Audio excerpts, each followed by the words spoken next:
6월에 시험을 봤어요. 뭐 한국에서 영어 웬만큼 하잖아요, 다들. 그때가 영어 아르바이트도 하고 예상이 500, 5천밖에 안 나온 거예요. 50이 나와야 되는데.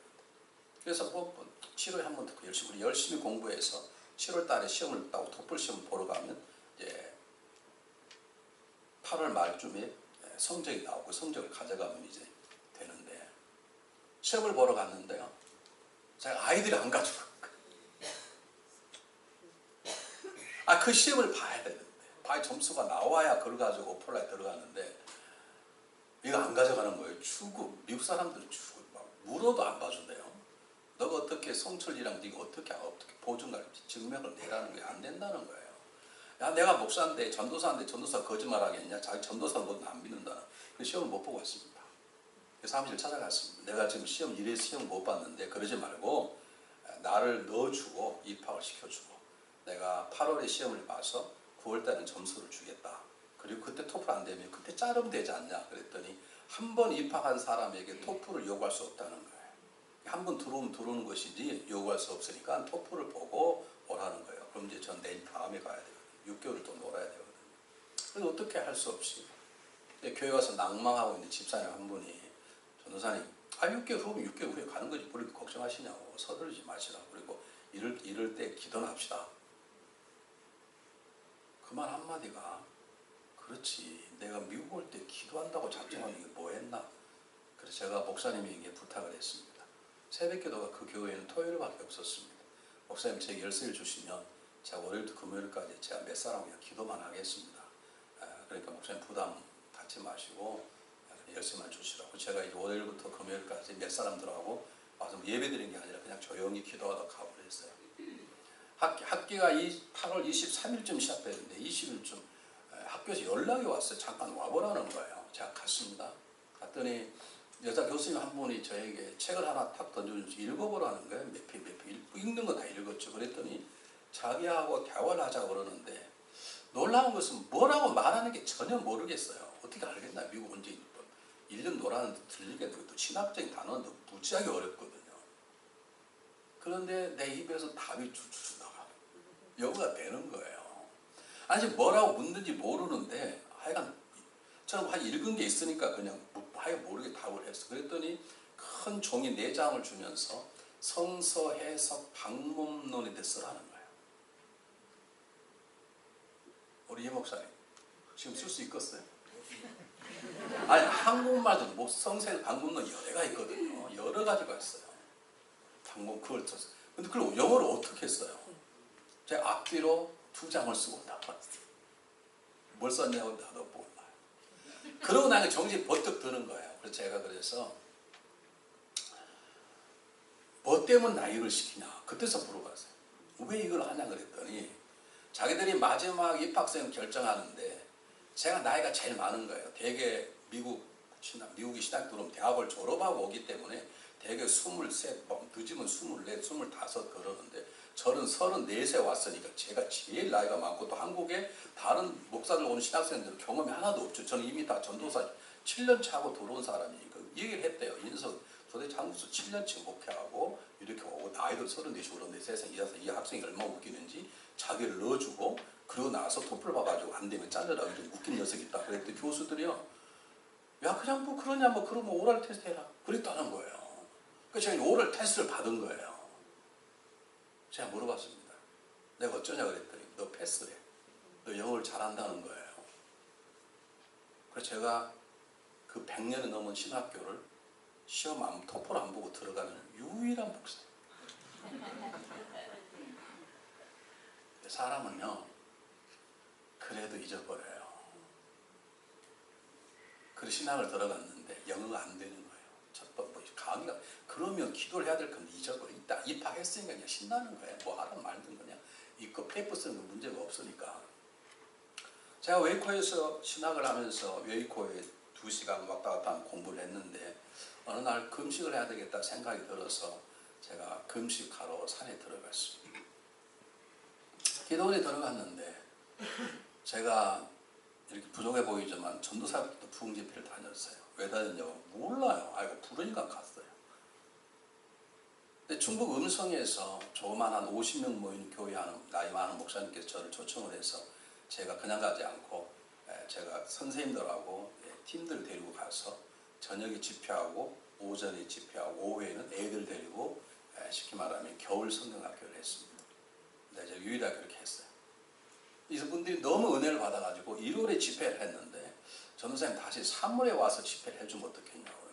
아, 어떻게 1월에 3월에 또 가요. 제가 부흥 강사도 아니고 전도사인데 담임목 서랍도 안 떨어져서 그렇게 못하고 저 원하시면 내년 3월에는 오겠다고. 그럼 내년 3월에 약속을 하고 제가 이제 돌아와가지고 그 교회에서 다른 교회로 옮겼습니다.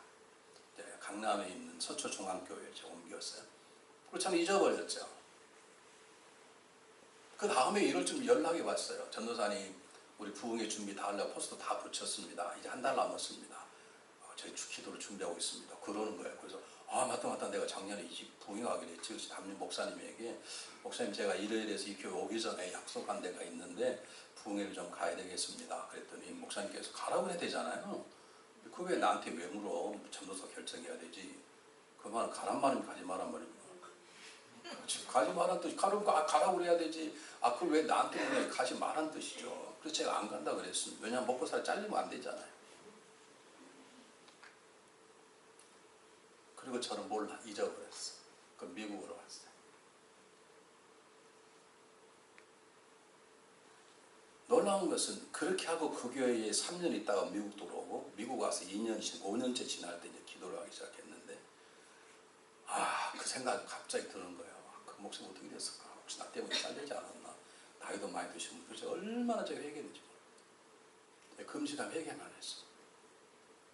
회개가 금식기도 끝나고 차를 타고 나오려고 그러는데 어떤 목사님이 혹시 목사님 아시냐고. 아직 목사는 아니고 아직 전도사라고 아직 안수를 못 받으니 그러냐고. 그런데 혹시 한 달 후에 이 지역에서 기도원에서 부흥집회가 있는데 강사로 올 수 없겠냐고 그러는 거예요. 그래서 당신 나가 누군 줄 아냐고. 자기가 기도한 가운데 그런 마음이 들었다는 거예요. 사람 일단 얼굴이 잘생기고 봐야 돼요. 저를 보면 이렇게 좀 매력적이지 않습니까? 안 웃으신 분에게 갑자기 은혜를 주시면 사람들이 저보고 막 얘기하고 싶고 막 그래요. 우리 교우들은 그럽니다. 여러분 아닐지 모르죠.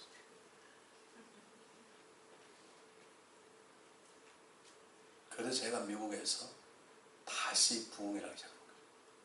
그때 80년도 다시 부흥회를 하나님께서 5년 동안 하나님 그때 생각하면 왜 5년 동안 연락이 하나도 없었을까. 집회를 열심히 다녔는데 근데 그 회개 기도하고 그때부터 다시 제가 집회를 다니기 시작해서 오늘 이 자리까지 오게 된 것입니다. 뭐 할 때요? 기도할 때. 자 보십시오. 복잡하지 않습니다. 하나님은 아브라함을 부르셨어요. 그냥 한 백성에게 복을 좀 하나님 주시면 되시지. 이렇게 비를 내리듯이 모든 민족에 그냥 복을 주시면 되지. 왜 사람을 통해 아브라함을 통해 주시겠다는 거예요? 이게 하나님의 방법이에요. 하나님은 하나님의 일을 사람을 통해 하시는 거예요. 하나님은 하나님의 일을 여러분을 통해 하십니다. 하나님이 뉴욕에 있는 특히 그 뭐라 그럽니까 이렇게 북쪽에 있는 지역이 그 지역에 있는 뉴욕 시민들 그 땅에 복을 주고 여러분을 쓰신다. 여러분의 교회를 쓰신다. 그게 하나님의 방법이라고요. 한번 물어볼게요. 왜 하나님 또 우리 통해 일하시려고 그러실까요? 왜 하나님은 여러분을 통해 일하시려고 그러실까요? 그냥 하나님 알아서 하시지. 왜 그러실까요? 제가 살살 물을게요. 죄송해요. 장로님 조용히 해야 된다. 제가 조용히 물을게요. 왜 하나님은 우리를 통해 그냥 하나님 알아서 하시지. 우리가 얼마나 연약하고 부족하고 얼마나 잘 변하고 숨겨진 죄악이 많고 다 하나님 다 아실 텐데 왜 그분이 우리를 통해서 일하시려고 그러실까요? 하나님 알아서 하시지. 왜 그러실까요? 복 주시기 위해서. 왜 복 주시려고 그랬을까요? 사랑하셨어요. 이렇게 신앙인들은 정확하게 문장을 만들어 말할 줄 알으셔야 돼요. 그냥 막 떠드는 것을 귀신 신나를 까는 소리예요. 교회는 그렇게 정확하게 왜 하나님은 우리에게 복주를 원하시고 직접 일하시 왜 우리와 함께 일하시길 원하세요? 하나님이 사랑하셔서 하나님이 사랑하셔서 하나님 우리를 버리지 않고 떠나지 않는다 그러셨어요. 왜요? 우리를 사랑하시기 때문입니다. 왜 우리가 결혼합니까? 사랑하니까. 한 달에 한 번 만나면 안 되고 일주일에 한 번 만나도 안 되고 하루 만나도 안 되고 우리가 그냥 같이 살지 않습니까? 하나님 우리를 사랑하시기 때문에 우리를 통해서 일하시기를 원하세요. 그런데 하나님이 우리와 만남 가운데 기도할 때 가장 가까이 하시고 기도할 때 그 기도를 통해서 우리를 가장 강력하게 했었어요. 전 이럴 때 아멘 안 하면 어떻게 할지를 모르겠어요. 여러분 아멘을 하셔야 빨리 끝나요. 아멘 하면 알았다는 아멘 안 하면 다 또 설명을 또 해야 되잖아요. 아멘 하면 빨리 끝나요. 좀 배도 고프기도 저녁도 안 먹었나 지금. 하나님은 우리를 통해 일하시고 원하시는데 기도할 때 가장 가까이 일하시고 하나님 우리의 기도를 통해서 일하시기를 가장 원하세요. 네. 보세요. 이스라엘 민족이 출애굽하기 시작했습니다. 도망치다 보니 홍해 앞에 왔는데 뒤에는 애국 군대가 오고 앞에는 홍해가 있는 거예요. 하나님께서 모세에게 말씀하십니다. 출애굽 14장에 보시면 야 모세 왜 가만히 두려워하느냐. 지팡이들 홍해를 갈라지게 하라. 한번 물어보겠습니다. 홍해를 가르신 분은 모세입니까? 하나님이십니까? 그럼 하나님이 가르시지. 야 모세 비켜. 억지로 내가 가르마. 그래 가르시지. 왜 하나님은 모세의 기도를 통해서 홍해를 가르쳐요? 하나님 모세를 사랑하시고 모세 하나님 이름으로 홍해를 명령할 때 홍해 갈라질 때 하나님 모세 통해 하나님을 드러내시는 것이죠. 하나님 우리 기도할 때 그분은 가장 우리 가까이 계시고 기도를 통해서 그분은 그분 되심을 나타내시기를 기뻐하세요.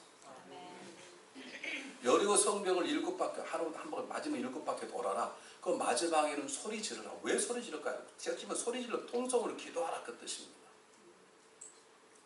우리 집사람이 다녔던 교회가 3군데 있는데 서울에서 세문안교회, 영락교회 그리고 마지막 오기 전에는 강봉교회라고 한국의 유명한 장로의 김명영 목사님께서 그 교회 다녔는데 그 교회는 이제 방언하면 절제합시다. 그래요. 소리 지르면 하나님 귀 먹지 않았습니다. 여러분 부르짖는 소리가 성경이 얼마나 많아요. 그분들은 그 눈이 안 보이는가 봐 성경. 항상 부르짖으면 아니지만 묵상기도 할 때도 있고 침묵기도 할 때도 있고 다 있지만 부르짖을 땐 부르짖어야 되거든요. 여러분 집에 불이 났는데 밖에 나와가지고 불 났습니다. 그럽니까? 불이야 그래야 되지. 교회가 위급할 때는 소리질러 기도할 줄도 알으셔야 되지. 여러분 지금은 소리질러 기도할 때예요. 한국과 미국 보세요. 지금 미국 하나님 두 나라를 마지막 쓰셔야 되는데 두 나라가 얼마나 웃긴 나라가 되어버렸는지.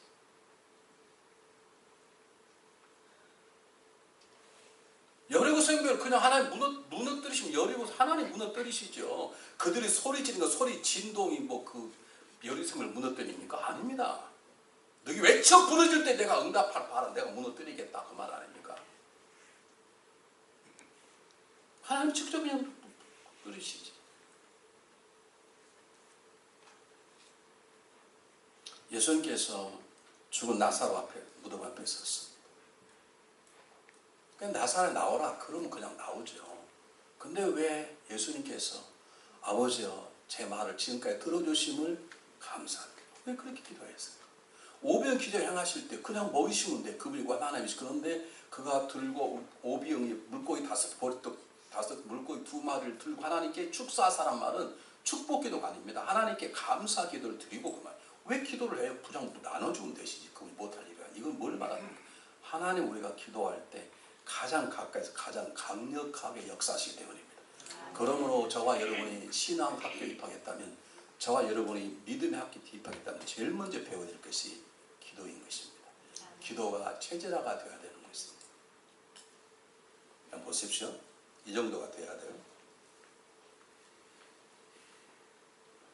요한복음 2장에 보면 예수님이 식구들이 가나안 혼인잔치에 초대를 받아갔는데 포도주가 떨어졌어요. 근데 어머니 마리아가 그걸 금방 아시고 예수님에게 아들아 이 집에 포도주가 떨어졌단다 이렇게 부탁을 했어요. 여러분 생각해 보십시오. 여러분 결혼식에 갔는데 내가 다 축의금 냈는데 보니까 조금 늦게 갔더니 세상에 답례품이 없네. 조금 늦게 식당에 갔더니 다 음식 다 먹고 대접할 음식이 없다면 여러분 열 안 받겠습니까? 근데 그런 문제가 생기면 교회는 두 종류의 사람이 있어요. 저희가 엎드려서 교회의 문제, 담임 목사의 약점, 장로님의 문제 그것들이 밖으로 드러날까 하나님 앞에 없다 하나님 아버지 아시잖아요. 하나님 보셔서 그렇게 기도하는 사람이 있고 그 온 동네방 이때라 다 소문 낸 사람.